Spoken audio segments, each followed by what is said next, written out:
নমস্কার। ঠাকুর শ্রী রামকৃষ্ণ পরমহংসদেব এবং মা শারদার চরণে আমার সশ্রদ্ধ প্রণাম জানিয়ে ভিডিওটা শুরু করছি। আপনি মনের দিক থেকে যত সহজ সরল ভালো মানুষ হবেন, দেখবেন আপনার জীবনে কষ্ট ততই বেশি হচ্ছে। তার কারণ কি বলুন তো? তার কারণ হলো আপনার সহজ সরল মন, যা নিয়ে সকলে খেলা করতে খুব পছন্দ করে। যার যা পছন্দ, আপনি তো কারোর স্বভাব চেঞ্জ করতে পারবেন না, আপনি পারবেন নিজেকে ঠিক রাখতে। তাই যে যতই আপনার সঙ্গে আপনার মনের সঙ্গে খেলা করুক না কেন, আপনি কখনোই প্রতিশোধের ভাবনাকে আপনার মনে প্রশ্রয় দেবেন না। দেখবেন গাছের পচা ফলটা আপনি পড়ে যায়। ঠিক সেইভাবে আপনাকে নিয়ে যারা খেলা করছে, তাদের পতনের কারণ কিন্তু তারা নিজেরাই। জীবনে চলার পথে একটা কথা আপনাকে মনে রাখতেই হবে, সেটা হচ্ছে মানুষের কাছে আপনার মূল্য ঠিক ততক্ষণ যতক্ষণ আপনাকে তার প্রয়োজন হবে, তারপরে কিন্তু আপনাকে সে ভুলে যাবে। আবার এটাও সত্য যে কেউ আপনাকে তখনই অবহেলা করতে পারবে যখন আপনি তাকে অবহেলা করার সুযোগ দেবেন। আর সেই সুযোগটা তারা তখনই পাবে যখন আপনি তাদের কাছ থেকে কিছু প্রত্যাশা করবেন। আপনি সকলের কাছ থেকে প্রত্যাশা ছেড়ে দিন, দেখবেন জীবনের অর্ধেক কষ্ট এমনিতেই কমে গেছে। আর আপনি যদি মায়ার বন্ধন ছিন্ন করতে পারেন, তাহলে আপনার আনন্দে থাকা আটকায় কি? আর আরেকটা মজার জিনিস হলো, আপনি যাকে যত বেশি গুরুত্ব দিয়েছেন তার কাছ থেকে দেখবেন তত বেশি কষ্ট পেয়েছেন। আর ঠিক সেই জন্যই আপনাকে নিজেকে এমনভাবে তৈরি করতে হবে যে আপনাকে ছেড়ে চলে গেছে সে আপনার কাছে ফিরে আসার জন্য ছটফট করবে, কিন্তু ফিরতে না পারার জন্য আফসোস করবে। কিন্তু এইসব কাজ করার জন্য আপনাকে নিজেকে একটু তৈরি করতে হবে।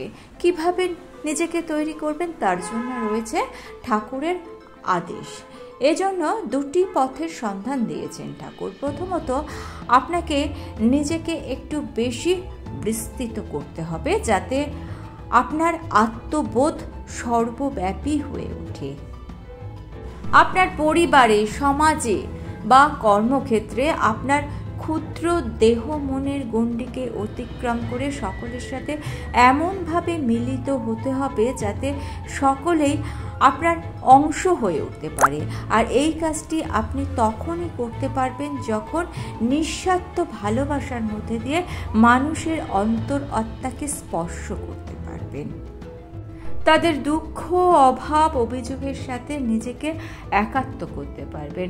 এর জন্য নিঃশর্ত ভালোবাসার দরকার। আর দ্বিতীয় পথটি হলো ভক্তির পথ। এই ভক্তির পথে আপনাকে নিজেকে হয় বিশাল বৃহৎ করে নিতে হবে, অথবা আপনাকে নিজেকে এতটাই ক্ষুদ্র করতে হবে যে মায়ার বাঁধন আপনাকে ছুঁতে পারবে না। আর সেই জন্যই নিজের জীবনকে উন্নত থেকে উন্নততর করতে হলে আপনাকে ভক্ত হতে হবে।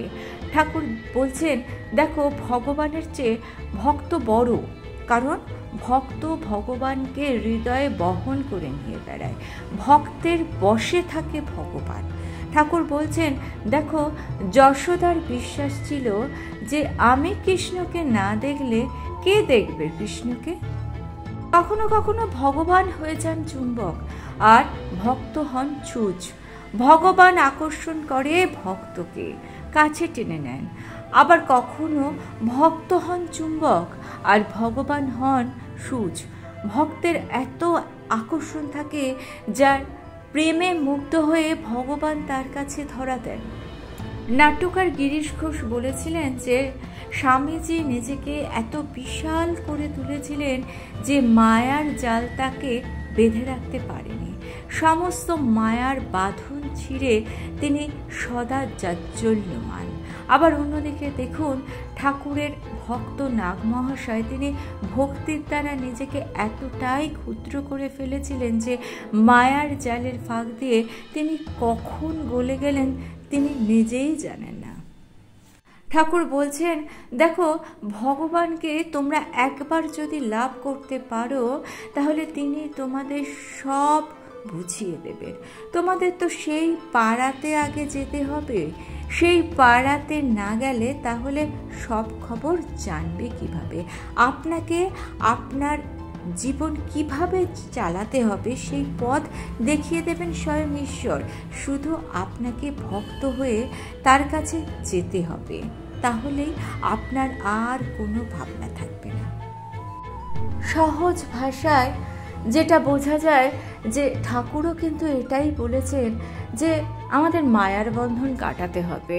তবে মায়ার বন্ধন কাটানো মানে কিন্তু কর্তব্য থেকে বিচলিত হওয়া নয়। কর্তব্য আপনাকে করে যেতে হবে, কিন্তু যার প্রতি আপনি কর্তব্য করছেন, যাকে আপনি ভালোবাসছেন, তার প্রতি কোনো প্রত্যাশা আপনাকে রাখা চলবে না। এটা শুনতে হয়তো খুব কঠিন মনে হয়, কিন্তু এটাই হচ্ছে জীবনের বাস্তব সত্য। আমরা এই সত্যকে মেনে নিতে পারি না বলেই আমাদের এত কষ্ট। যাকে ভালোবাসছি সে যদি ছেড়ে চলে যায়, দূরে চলে যায়, তখন আমাদের খুব কষ্ট হয়। তাই মায়ার বন্ধনটা আস্তে আস্তে আলগা করার চেষ্টা করতে হবে। আর সেই চেষ্টাটা আপনি তখনই করতে পারবেন যখন ঈশ্বরের সঙ্গে আপনি নিজেকে একাত্ম করতে পারবেন। আসলে দেখুন, হয়তো বলবেন যেটা এগুলো অনেক বড় বড় কথা, এটা বড় কথা নয়, এগুলো বড় বড় কথা নয়, এগুলোই হচ্ছে জীবনের আসল সত্য। প্রত্যেকটা মানুষ এই পৃথিবীতে এসেছে একা, তাকে একাই চলে যেতে হবে। মাঝখানের যে সম্পর্কগুলো এ সত্যিই কিন্তু মায়া। তা বলে কারোর প্রতি কর্তব্য করবেন না, কারোকে ভালোবাসবেন না, সেটা তো হয় না। সমাজে, সংসারে, সম্পর্কে থাকতে গেলে কর্তব্য, ভালোবাসা এগুলো থাকবে, কিন্তু এগুলো থেকে আপনাকে এবার ধীরে ধীরে সরে আসতে হবে। আর এই সরে আসার রাস্তাটাই হলো ঈশ্বরের প্রতি মনোনিবেশ করা। যদি আপনি ঈশ্বরের প্রতি নিজেকে নিবেদন করতে পারেন তাহলে দেখবেন এই সব মায়া থেকে, বন্ধন থেকে আপনার মন ধীরে ধীরে সরে আসছে। আর তখন যদি আপনাকে কেউ ছেড়ে চলে যায় তাহলে কষ্টটা আপনার কম হবে। আর আপনার ভালোবাসা যেহেতু হীরের মতো খাঁটি, সেহেতু সে একদিন না একদিন ঠিক বুঝতে পারবে আপনার ভালোবাসা, কিন্তু হয়তো তখন আর ফিরে আসার তার পথই থাকবে না। তাই সে আফসোস করবে, কিন্তু ফিরে তাকে আসতে হবেই। সে যে ধরনের ভালোবাসাই হোক, যার প্রতি ভালোবাসাই হোক, জানবেন নিঃস্বার্থ ভালোবাসা কখনো বিফলে যায় না। আপনি হয়তো ভাববেন যে এখনকার মানুষ বড় মেকানিক্যাল, তাদের মধ্যে ভালোবাসা নেই, কিন্তু একটা সময়, জীবনের একটা সময় এসে সে বুঝতে পারবে যে ভালোবাসাকে সে একদিন পায়ে ঠেলে অবহেলা করেছিল, সেই ভালোবাসাই কিন্তু তার জীবনের বড় মূল্যবান একটা বস্তু।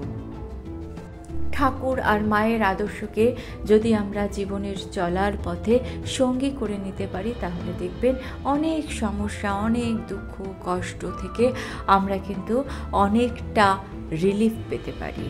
আর ভিডিওটা ভালো লেগে থাকলে চ্যানেলটিকে সাবস্ক্রাইব করে নিয়ে পাশে থাকা বেল আইকনটা প্রেস করে দিয়ে অল অপশনটা ক্লিক করে দেবেন, তাহলে যখনই নতুন কোনো ভিডিও আপলোড করব তার নোটিফিকেশন আপনাদের কাছে পৌঁছে যাবে। ঠাকুর ও মায়ের চরণে প্রণাম জানিয়ে আজকে এই পর্যন্তই। Thanks for watching.